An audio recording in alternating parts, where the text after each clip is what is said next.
মাস্কাটের গোপন বৈঠক পেরিয়ে এবার কূটনৈতিক নাটকের পরবর্তী দৃশ্য মস্কোয়। একদিকে ওয়াশিংটন চায় তড়িঘড়ি একটা নিষ্পত্তি, অন্তত ইরান যেন পারমাণবিক বোমা বানাতে না পারে। অন্যদিকে ইরান সময় নিচ্ছে এবং ঠান্ডা মাথায় চাল দিচ্ছে বৈশ্বিক দাবার ছকে। ঠিক এমন সময় ইরানের শীর্ষ কূটনীতিক আব্বাস আরাকচি রওনা হচ্ছেন রাশিয়ার পথে। তীব্র আলোচনা সমালোচনার এই উত্তপ্ত সময় আরাকচির রাশিয়া সফরের অর্থ কি? নতুন জোটের ইঙ্গিত? ওমানে ঘটে যাওয়া কথিত ব্রেকথ্রুর পর এবার রাশিয়াকে কি বার্তা দিতে যাচ্ছেন ইরানের পররাষ্ট্রমন্ত্রী? তেহরান ভিত্তিক সংবাদ মাধ্যম তাসনিম নিউজ এজেন্সির এক প্রশ্নের উত্তরে ইরানের পররাষ্ট্র মন্ত্রণালয়ের মুখপাত্র ইসমাইল বাঘাই জানান, এই সপ্তাহে রাশিয়া সফরে যাচ্ছেন ইরানের পররাষ্ট্রমন্ত্রী আব্বাস আরাকচি। এই সফর পূর্ব নির্ধারিত। বাঘাই জানান, এই সফরের মূল আলোচ্য বিষয় হবে JCPOA, অর্থাৎ 2015 সালের পরমাণু চুক্তি এবং সম্প্রতি ওমানে অনুষ্ঠিত যুক্তরাষ্ট্রের সঙ্গে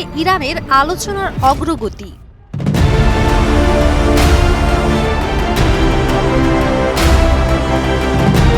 বিশ্লেষকরা বলছেন, মধ্যপ্রাচ্যের উত্তেজনার রেশ ওমান থেকে গড়িয়েছে রোম পর্যন্ত।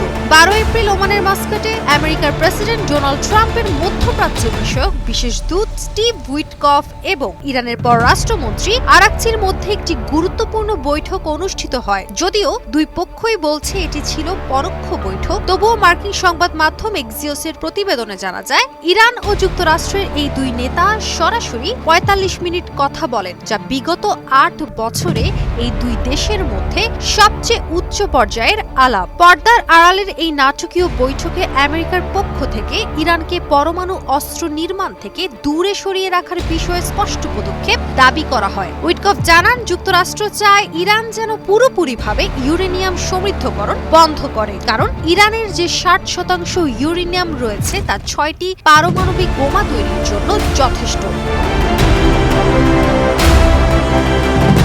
সব মশার বিরুদ্ধে সুরক্ষা দিতে এলো বসুন্ধরা এক্সট্রিম অ্যারোসল, মশার বিরুদ্ধে এক্সট্রিম সুরক্ষা। ওমানের এই বৈঠকের পর উভয় পক্ষই সন্তোষ প্রকাশ করলেও তেহরান এখনো যুক্তরাষ্ট্রের বিষয়ে দ্বিধান্বিত।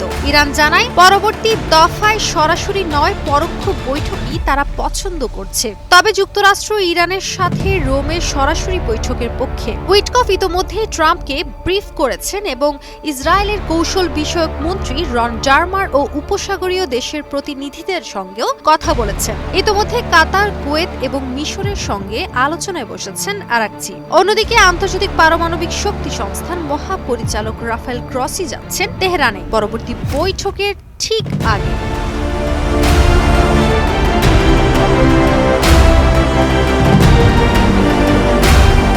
তেহরান থেকে মস্কো, ওমান থেকে রোম, ইরান যেন পরমাণু সংকটের এক নতুন ম্যারাথন শুরু করেছে। আরাকচি রাশিয়ার সফরকে কেন্দ্র করে প্রশ্ন উঠছে, এই সফর কি পরমাণু চুক্তির ভবিষ্যতের রূপরেখা নির্ধারণ করবে, নাকি এটি একটি কূটনৈতিক শত্রুমিত্র হিসেবের নতুন অধ্যায়? কাজিয়া অহনা, নিউজ 24।